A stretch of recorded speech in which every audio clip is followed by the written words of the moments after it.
Bonjour, je m'appelle Dr. Alain Saint-Onge. Aujourd'hui, j'aimerais vous parler d'impression 3D. En effet, l'impression 3D est en pleine croissance en dentisterie. Elle nous permet d'imprimer plein de choses. On peut imprimer des prothèses dentaires, des restaurations, des plaques occlusaires, des guides chirurgicaux. En fait, j'aimerais vous démontrer comment l'impression 3D peut augmenter la qualité du travail qu'on va effectuer chez un patient.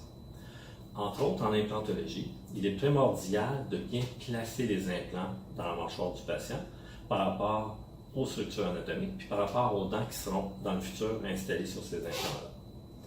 Alors, notre première étape consistera à faire une scanographie osseuse du patient, qui est une radiographie 3D, et une empreinte numérique de la bouche du patient. L'on pourra, dans une deuxième étape, pour la planification des traitements, importer ces données-là. Dans des logiciels spécialisés, nous allons pouvoir réaliser virtuellement le travail qu'on projette de faire chez le patient. Donc, on va pouvoir planifier nos implants, les dents en place, de façon optimum pour le patient. Notre troisième étape consiste à effectuer le travail chez le patient. Alors, comment on peut transférer notre planification qui est idéale et l'emmener dans la bouche du patient? C'est par la fabrication d'un guide de positionnement qui sera fabriqué à partir des logiciels de façon vraiment adaptée pour la situation du patient. C'est un guide qui va être unique.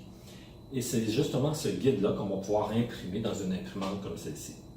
Lorsqu'on parle de guide, on parle d'un gabarit comme ça, qu'on va pouvoir installer dans la bouche du patient puis pouvoir positionner nos implants exactement dans la position qu'on veut les installer.